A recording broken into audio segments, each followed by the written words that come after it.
کہ تعلقات بہتر کریں پاکستان کے ساتھ. اسی حوالے سے گزشتہ روز ایک انٹرنیشنل سمٹ میں کرگستان کے اندر وزیر خارجہ شاہ محمود قریشی صاحب اور بھارتی وزیر خارجہ سشما سوراج صاحبہ کی میٹنگ کے سائیڈ لائنز پہ ملاقات ہوئی. ویسے تو اس طرح کی ملاقات کو کوئی خاص اہمیت نہ دی جاتی، مگر کیونکہ اس وقت الیکشنز ہو رہے ہیں اس لیے اس میٹنگ کو کافی غور سے آبزرو کیا گیا، اور لگتا یہی ہے کہ دونوں کی ملاقات جو تھی وہ اچھی گزری ہے، جو اس کے بعد کامنٹس آئے ہیں شاہ محمود قریشی صاحب کی طرف سے. مگر پھر بھی دیکھنا پڑے گا کہ ایک دفعہ جب وہ اوتھ لے لیں گے اور پرائم منسٹر بن جائیں گے تو ان کی کیا اس پالیسی رہے گی پاکستان کی طرف سے اور ان کا کیا ایٹیٹیوڈ رہے گا. اس ایشو پہ بات کرنے کے لیے اس وقت ہمارے ساتھ موجود ہیں نجم الدین شیخ صاحب جو سابق سیکرٹری خارجہ ہیں. ویلکم ٹو دا شو شیخ صاحب. Thank you Arifa. جی شیخ صاحب، تو سب سے پہلے تو وہی سوال جس کا ذکر کر دیا سارا، کہ آپ کے خیال میں یہ جو بی جے پی کی اس وقت اتنی زبردست ایک جیت ہوئی ہے بھارتی الیکشنز کے اندر اور وہ اتنی اسٹرانگ پوزیشن میں واپس آئے ہیں، کہہ رہے ہیں کہ اس سے پہلے صرف راجیو گاندھی صاحب نے اس سے زیادہ سیٹس حاصل کی تھیں 80s کے اندر، تو آپ کے خیال میں اب وہ پاکستان کو کس نظر سے دیکھیں گے؟ And is this good sign for Pakistan اور بیڈ سائن کہ پرائم منسٹر کہ مودی صاحب دوبارہ پرائم منسٹر بن رہے؟ دیکھیے، ہمیں پہلے تو یہ دیکھنا ہے کہ اتنی ڈرامیٹک شفٹ مودی کے فیور میں کہاں سے آئی. پرائم منسٹر مودی کی نکتہ چینی ہو رہی تھی کہ انہوں نے جو اقتصادی ترقی کی باتیں کی تھی، جو روزگار کی باتیں کی تھی، جو انہوں نے کہا تھا کہ میں فلاں ٹوائلٹس انہوں نے بنائے، لیکن ٹوائلٹس کے علاوہ جو ان کے جو وعدے کیے تھے معاشی اور اقتصادی، ان میں سے کوئی پورے نہیں ہوئے اور ان پہ نکتہ چینی ہو رہی تھی جب تک کہ پلوامہ ہوا اور پلوامہ کے ساتھ بالا کوٹ ہوا. اب اسی سے ان کی جو پاپولیرٹی ہے وہ بڑھی ہے. ان کو اب یہ دیکھا جاتا ہے کہ یہ اسٹرانگ ڈیسائسو پرائم منسٹر جو کہ گھر میں جا کے مارنے کو تیار ہیں. تو یہ اس میں صداقت کتنی ہے وہ اور چیز ہے. اس صداقت پہ کسی نے فوکس نہیں کیا ہندوستان میں. فوکس سارا اس پہ رہا ہے کہ صاحب انہوں نے یہ حملہ کیا اور یہ حملہ کسی طرح اس کو دیکھنے کا طریقہ یہ ہے کہ یہ کامیاب رہا. اب آپ بہت ثبوت دیتی رہیں کہ اس میں کوئی کامیابی نہیں ہوئی.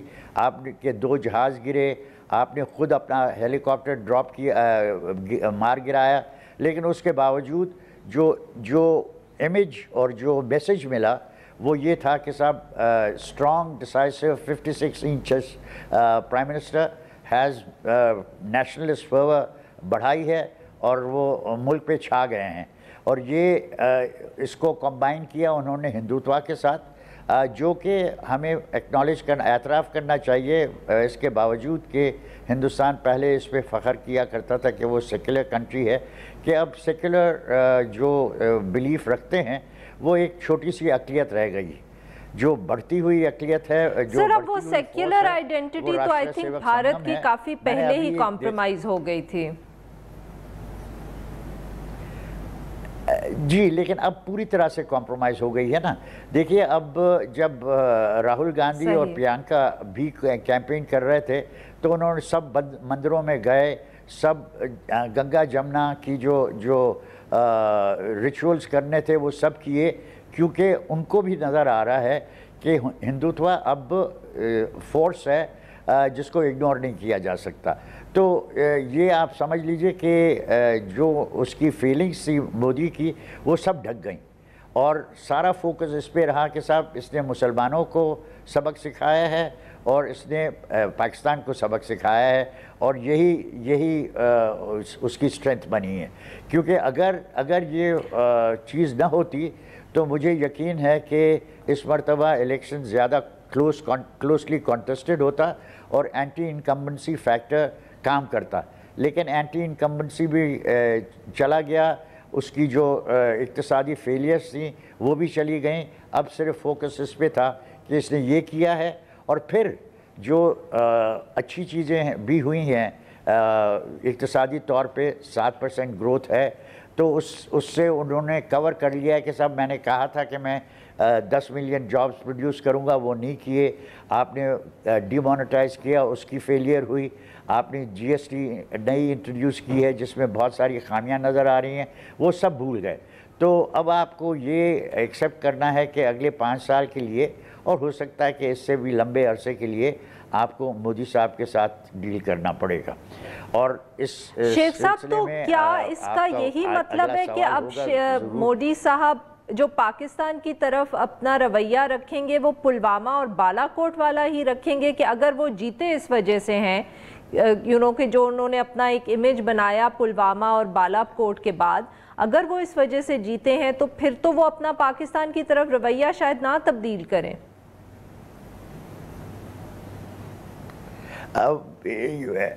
بہت ممکن ہے کہ یہی ہو، اور اس وجہ سے نہیں، کیونکہ ان کو بھی خطے کی فکر ہے۔ یہ نہیں ہے کہ خطے کی فکر نہیں ہے، ان کو پتہ ہے کہ اگر اس خطے میں کسی قسم کی بھی بد امنی ہوتی ہے تو اس کا برا اثر ہندوستان پہ بھی پڑتا ہے۔ لیکن یہ کنسیڈریشن جو ہے یہ کم ہے، زیادہ ہے کہ آپ کے ساتھ جو تنازع ہیں اس میں سر فہرست کشمیر ہے، اور کشمیر میں وہ چاہیں گے کہ کشمیر میں وہی تصویر رکھی جائے کہ صاحب یہ ہمارا کرنا نہیں ہے، کشمیری ہمارے ساتھ ہیں، لیکن یہ دہشت گردی پاکستان کی طرف سے کی جا رہی ہے، اور اسی کی وجہ سے ہمیں یہ تکالیف پیدا ہو رہی ہیں، اور ہم اپنے مینیفیسٹو کو پورا کریں گے، آرٹیکل 370 کو ہم ایبروگیٹ کریں گے، اور جو کشمیر کے اپنی لیجسلیٹو باڈی کے 35A جس سے باہر کے لوگ آ کے وہاں پراپرٹی نہیں خرید سکتے، اس کو بھی ہم ایبروگیٹ کریں گے، اور اس سے کشمیر میں تکلیفیں بڑھیں گی۔ شیخ صاحب اس دفعہ کیا ان کے پاس نمبرز آ گئے ہیں کہ وہ آرٹیکل 370A کو ختم کر سکتے ہیں؟ سوری شیخ صاحب کیا اب بی جے پی اس پوزیشن میں ہے، اتنے ان کے پاس نمبرز ہوں گے پارلیمنٹ میں کہ وہ آرٹیکل 370A کو بھی ختم کر سکیں؟ دیکھیے اس میں 2 کنسیڈریشنز ہے۔ ایک کنسیڈریشن تو یہ ہے کہ I think they need 362 to the 2/3 majority to be able to seek a change in the constitution. And the second thing is whether the Supreme Court of India will agree that this is something that can be changed, or it's not one of the good norms now of the constitution which cannot be changed. مجھے لگتا ہے کہ اگر supreme court ٹھیک فیصلہ کرنے پہ تلی رہی تو پھر وہ کہیں گے کہ یہ گرونڈ نارمز میں سے ہے، کیونکہ اس میں کمٹمنٹ کی ہوئی ہے ٹو کشمیری پیپل کہ 370 is going to govern the relationship between Kashmir and India. لیکن دیکھیے کچھ لوگ ہندوستان میں کہہ رہے ہیں کہ صاحب الیکشن کمیشن نے بھی مودی صاحب پہ وہ ریسٹرکشنز نہیں رکھی، وہ ریزرویشنز ایکسپریس نہیں کی جو کہ ان کو کرنی چاہیے تھی۔ مجھے اس پہ پورا یقین نہیں ہے، لیکن کچھ لوگوں کو ہندوستان میں یہ خیال ہے کہ جتنی سختی الیکشن کمیشن کو کرنی چاہیے تھی، جو اخراجات کیے ہیں، آخرج یہ الیکشن جو ہے اس پہ $7 ارب خرچ ہوئے ہیں، جبکہ امریکہ میں بھی صرف $5 ارب خرچ ہوئے تھے، انہوں نے $7 ارب خرچ کیے ہیں، اور اس میں سے 70، 75 اور 80% جو ہے وہ بی جے پی کی طرف سے ہے۔ اگر آپ فیس بک دیکھیں تو شیخ صاحب تو یہ جو آپ جو پکچر کھینچ رہے ہیں یہ تو کافی سے لگ نہیں رہا کہ مودی صاحب کی پاکستان کی طرف کوئی رویے میں تبدیلی آئے گی، مگر جو شاہ محمود قریشی صاحب کی اور سشما سوراج کی ملاقات ہوئی ہے وہ اس سے تو کچھ پازیٹیو سگنلز آ رہے ہیں جی، یا ایٹ لیسٹ تاثر تو یہی ملا کہ شاید ان کا کوئی رویہ تبدیل ہوا ہے۔ لوٹس شیپ مٹھائی لے گئی تھی سشما صاحبہ، تو وہ انہوں نے شاید قریشی صاحب کے ساتھ شیئر کی، اور جو بات چیت ہوئی اس میں یہ کہا سکتا ہے کہ کوئی نکتہ چینی کا پہلو نہیں آیا، انہوں نے نیوٹرلی بات کی ہے، لیکن یہ نہیں کہ انہوں نے کہ جب قریشی صاحب نے ان سے کہا کہ کہ یاد دلایا کہ ہمارے پریزیڈنٹ نے کہا ہے، ہمارے پرائم منسٹر نے کہا ہے کہ اگر آپ ایک قدم اٹھائیں گے تو ہم 2 قدم اٹھائیں گے، اور ہم ڈائیلاگ چاہتے ہیں اور ڈائیلاگ کو ریزیوم کرنا چاہیے. تو اس کا انہوں نے کوئی افرمیٹیو جواب نہیں دیا، لیکن ڈپلومیٹکلی انہوں نے بات اور طرف کر دی. دیکھیے مجھے خدشہ ہے کہ حالانکہ یہ بھی یاد رکھنا ہے کہ انٹرنیشنل کمیونٹی کی طرف سے دباؤ ضرور ہوگا کہ یہ جو 2 نیوکلیئر پاورز ہیں ان میں کچھ بات چیت ہو، کچھ تناؤ کم ہو، اور ہمیں اس کی فکر نہ رہے کہ شاید ان کی چھوٹی موٹی جو عسکری انسیڈنٹس ہوتے ہیں لائن آف کنٹرول پہ یا اور جگہ، وہ بڑھ کے نیوکلیئر سٹیج تک نہ پہنچے. تو وہ پریشر ان پہ ہوگا کہ آپ کسی طرح اس کو کم کریں. میرا اپنا خیال یہ ہے کہ ہندوستان اس پریشر کو سمجھے گا اور کہے گا کہ ہم کوئی اس قسم کی چیز نہیں کرنے والے، لیکن ہم بات بھی نہیں کریں گے، کیونکہ ہم چاہتے ہیں کہ ہم یہ زندہ رکھیں ایشو کہ ہمارے پاس جو کشمیر میں پرابلم ہے وہ ان کی دہشت گردی کی وجہ سے ہے، یہ ان کی انفلٹریشن کی وجہ سے ہے. حالانکہ شیخ صاحب پر یہاں ایک دوسرا ویو بھی آ رہا ہے سامنے.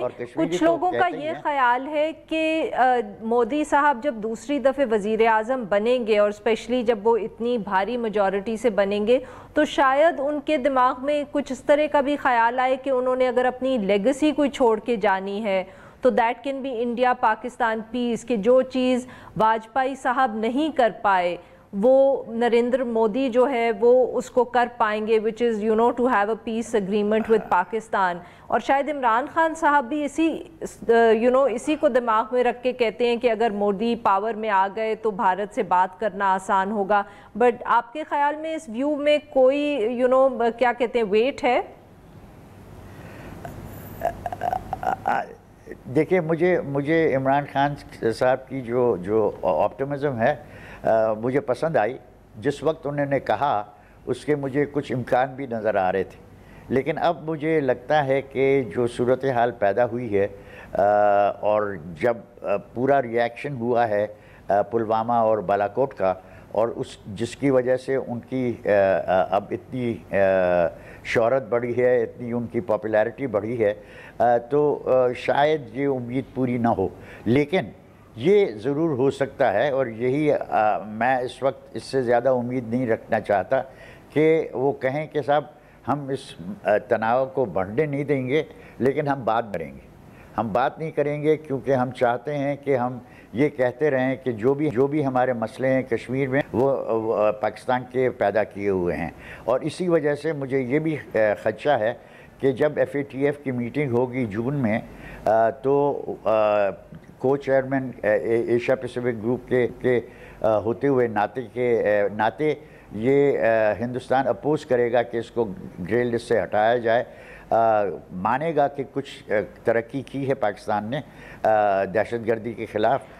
شیخ صاحب ویری کوئکلی آپ کے خیال میں کیا کشمیر کے اندر جو اس وقت ہو رہا ہے، اور جتنا مطلب کہ وہاں جس قسم کی ہم ہیومن رائٹس وائلیشنز دیکھ رہے ہیں اور جس قسم کا ہم سٹیٹ اپریشن دیکھ رہے ہیں، کیا اس میں کوئی تبدیلی آ سکتی ہے اس الیکشن کے بعد؟ دیکھیے 2 دن ہوئے تو ہندوستان نے کہا ہے کہ اب ہم office of the high commission for human rights UN کی جو ہے اس کے ساتھ ہم کوئی رابطہ نہیں رکھیں گے. انہوں نے کہا جو NGOs اس پہ کام کر رہے ہیں اور ہم سے سوال پوچھنے کی کوشش کر رہے ہیں ان کو ہم ریجیکٹ کریں گے، اور ہم جو کرنا چاہ رہے ہیں وہ ہم کرتے رہیں گے. اس پہ کچھ ہندوستانی اخباروں نے ایڈیٹوریلز بھی لکھے ہیں کہ دیکھیے یہ جو کشمیر میں رپورٹ بنی ہے آپ کی ٹارچر کی اور آپ کی پرزنرز کے ساتھ اور مسنگ جو فیک انکاؤنٹرز ہیں، ان سب کے تو تفصیل آپ کی اپنے رپورٹس میں ہے جن میں سے ہم نے اس کو شائع کیا ہے، لیکن ان چیزوں کو وہ کوئی توجہ نہیں دینا چاہتے.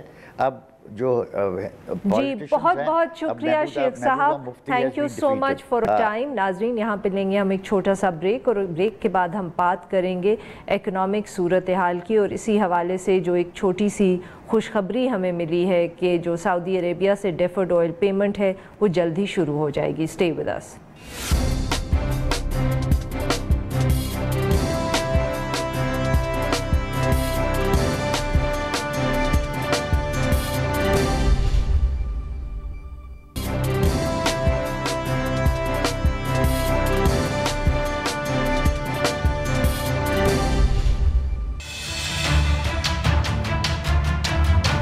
just consider me in Saudi Arabia the ambassador of Pakistan. We cannot say no to Pakistan. Whatever we can do, we will deliver that.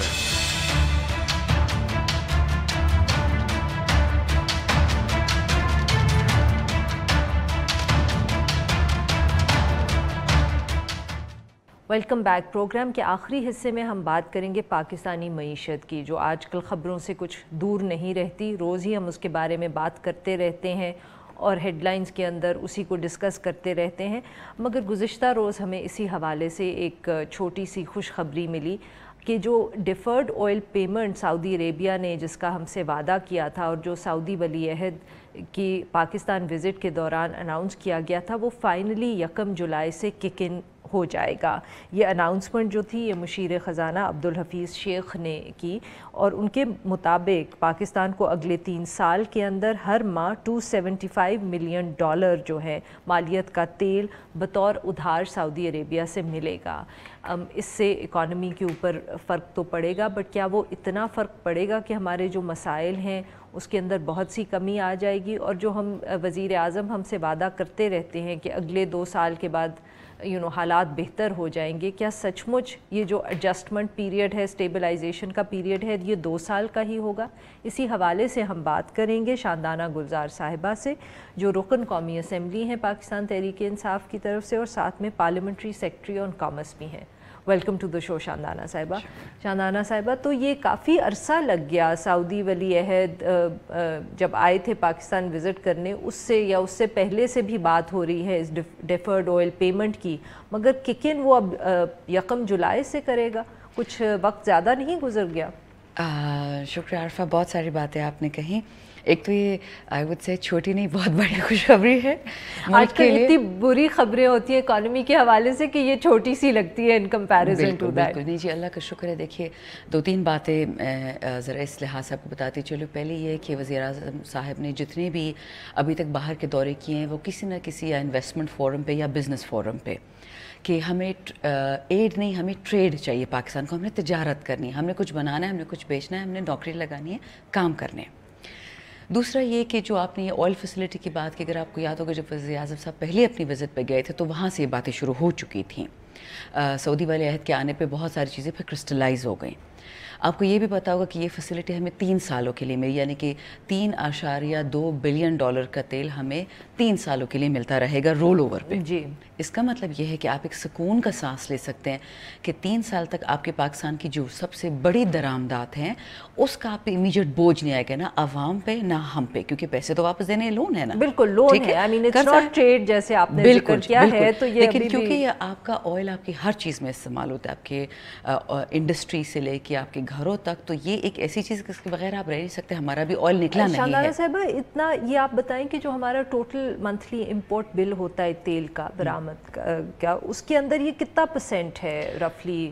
کتنا فرق پڑے گا اس سے اماؤنٹ میں یا پرسنٹیجز میں؟ نہیں جی دیکھیں، اگر آپ کو یاد ہے ہم جب شروع میں آئے تھے ہمیں کہا جا رہا تھا، یہ میں آپ کو ایک ایگزامپل دے دوں کہ کتنا فرق پڑا ہے اس اماؤنٹ سے، کہ جب ہمیں کہا کہ آپ سیدھا IMF کے پاس کیوں نہیں گئے، اس وقت ایک پروجیکشن تھی کہ اگر پاکستان IMF سے قرضہ لے گا تو وہ ہم تقریباً $12 بلین کا لیں گے. ابھی ہم نے 6 بلین کے لیے، تو وہ 6 بلین کہاں گئے؟ ہماری نیڈ تھی. یہ وہ پیسے ہیں جو ہمیں رول فیسلٹی چاہیے تھی. تو آپ یہ سوچ لیں کہ آپ کا آدھے کا آدھا جو IMF کا بل تھا جو لون واپس دینا تھا وہ اس طرف سے آ گیا، آپ کی آئل میں چلے گیا. آپ سوچ لیں کتنا بڑا آپ کی معیشت کا حصہ ہے یہ درآمدات. شاندانہ صاحبہ، اسی زمانے میں جب آپ نے جو ذکر کیا ہے، جو وزیر اعظم صاحب کی شروع کی فارن ٹرپس تھیں، اس میں اور اسی حوالے سے جو ہمارے ہاں بھی ملاقاتیں ہوئیں یا وزٹس ہوئیں، اس کے اندر UAE کی طرف سے بھی ایک کمٹمنٹ آئی تھی کہ شاید وہ بھی ہمیں ڈیفرڈ آئل دیں گے، اور تقریباً شاید 3 بلین کا انہوں نے بھی دینا تھا. اس کے اوپر کیا پروگرس ہوئی ہے؟ اس کی کوئی خبر؟ جیسے اس میں اتنا عرصہ لگ گیا، اس میں کیا ابھی اور 6 مہینے لگ جائیں گے؟ دیکھیے جی، اللہ کا شکر ہے کہ ہمارے ایسے دوست ممالک ہیں جن پہ ہم نے اچھے برے وقت میں ہمیشہ انحصار کیا، اور وہ ہم پہ کرتے ہیں. ہم ڈفرینٹ قسم کی مدد دیتے ہیں، وہ ہمیں ڈفرینٹ قسم کی دیتے ہیں. سب سے انٹرسٹنگ چیز اس میں ہے کہ جو نیگوسیشن جب ہوتی ہیں ویسے ہی مشکل ہوتی ہے، لیکن جب 2 ممالک ہوتے ہیں پھر تو nothing is of the table, پھر آپ کسی بھی وقت کر سکتے ہیں. صرف یہ ہے کہ ہم پہ ایکوزیشن اکثر پی ٹی آئی پہ آتی ہے حکومت پہ کہ آپ قبل از وقت اناؤنسمنٹ کر دیتے ہیں، لوگوں کو امید دیتے تھے، پھر وہ امیدیں توڑ دیتے. تو اس لیے ہم ہر چیز اب ذرا ہمیں تو بہت خوشی ہوتی ہے کہ لوگوں کو اناؤنسمنٹ کرتے رہیں. ہو چکی ہے اس یو اے ای سے بھی ڈیفرڈ آئل پیمنٹ کی اناؤنسمنٹ تو ہو چکی ہے، لیکن جب ایک چیز انشاءاللہ آپریشنلائز ہوگی تو آئی تھنک عوام سے ہم کیوں چھپائیں گے اتنی بڑی خوشخبری.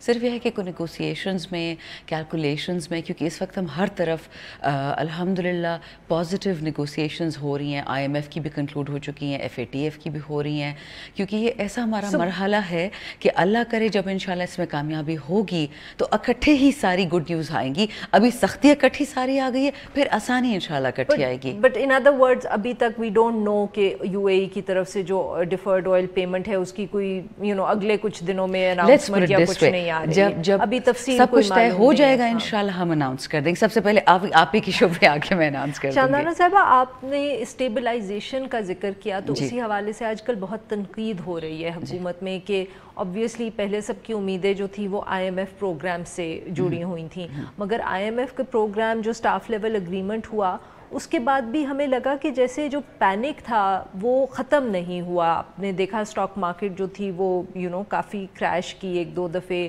جو ڈالر تھا پھر اٹھ گئی ہے ماشاءاللہ پچھلے 2 دنوں میں، اور ڈالر کی قیمت بڑھتی رہی. تو بہت سی جو تنقید آ رہی تھی وہ یہ تھی کہ آپ لوگوں نے شاید جو آئی ایم ایف کے ساتھ اسٹاف لیول اگریمنٹ ہے اس کو آپ صحیح طریقے سے کمیونیکیٹ نہیں کر پائے، اور اس کی وجہ سے بزنس کمیونٹی جو پہلے ہی جٹری تھی، ذرا گھبرائی ہوئی تھی، اس کی گھبراہٹ میں کمی نہیں ہوئی.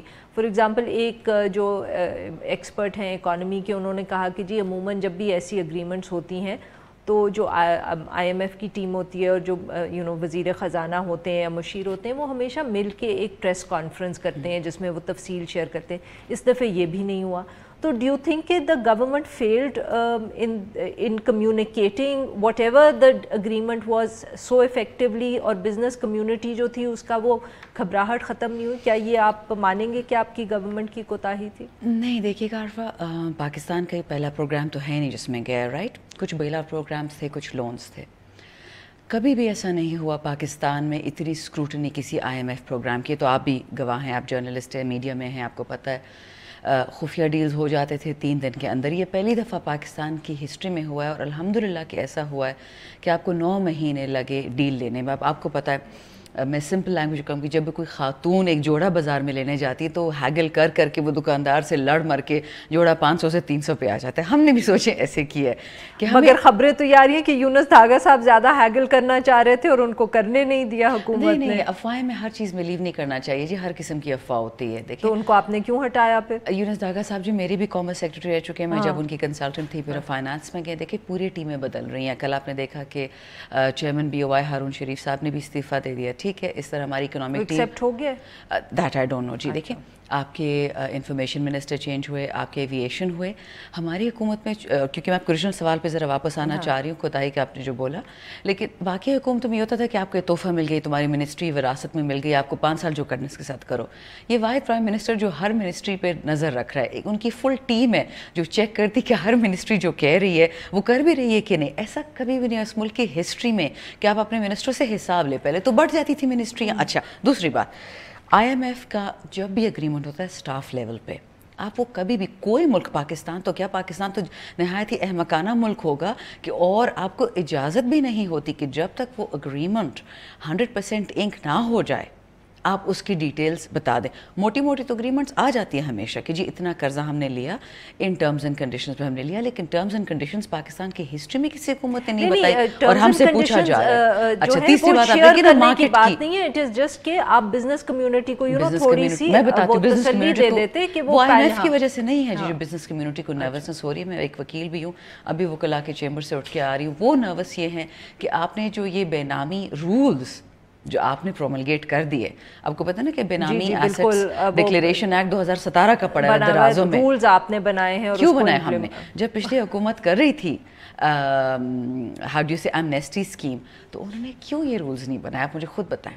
کیونکہ 3 یہ تو اب ان کو بلانا پڑے گا. نہیں، میں آپ کو بتا دیتی ہوں. میں تو نہ ٹیکس لائر ہوں نہ میں اکاؤنٹنٹ ہوں. ٹھیک ہے، 3 موٹے موٹے ہیڈز تھے کہ جو اکانومی کے زمرے میں تو آتے ہیں بٹ ٹیکس نہیں دے رہے تھے, اور یہ وہ لوگ ہیں جو پیسہ ٹھیک ٹھاک ان کے پاس ہے, کسی اور کے اکاؤنٹ میں پڑا ہوا ہے, استعمال بھی یہی کر رہے ہیں, مستفید بھی وہ. تو نروسنس بزنس کو اس لیے ہو رہی تھی کہ اگر آپ ہمارے ایسٹس دیکھیں نا, اب آپ کلفی والا فلودے والا بیچارہ تو خود آ کے ٹینشن اس کو کہ جی میرے اکاؤنٹ میں 2 ارب 3 روپے پتہ نہیں کہاں سے آ گئے 3 ارب. تو ہم جو کوشش یہ کریں, ہم نے امنیسٹی کے جو جسے کہہ رہے ہیں نا امنیسٹی ایسٹ رولز بتا دیے کہ دیکھیں یہ آپ سے پوچھا جا رہا ہے, یہ ہمیں 150 اکاؤنٹ OECD سے پتہ چل گئے ہیں, ٹھیک ہے, $1 ملین سے زیادہ جس میں پیسہ پڑا ہے اس سے ہم پوچھ رہے ہیں کہ بھائی یہ پیسہ اس پہ ٹیکس آپ نے نہیں دیا, دینا ہے تو دے, ورنہ بس پیسے سارے ہمارے ہو گئے. بہت بہت شکریہ شاندانہ صاحبہ, آپ نے ایکسپلین کر دیا کہ بزنس کمیونٹی جو پریشان ہے وہ آپ کی وجہ سے یا IMF کی وجہ سے نہیں ہے, وہ کریک ڈاؤن کی وجہ سے ہے. ناظرین آج کے لیے بس اتنا ہی. We'll be back tomorrow at the same time.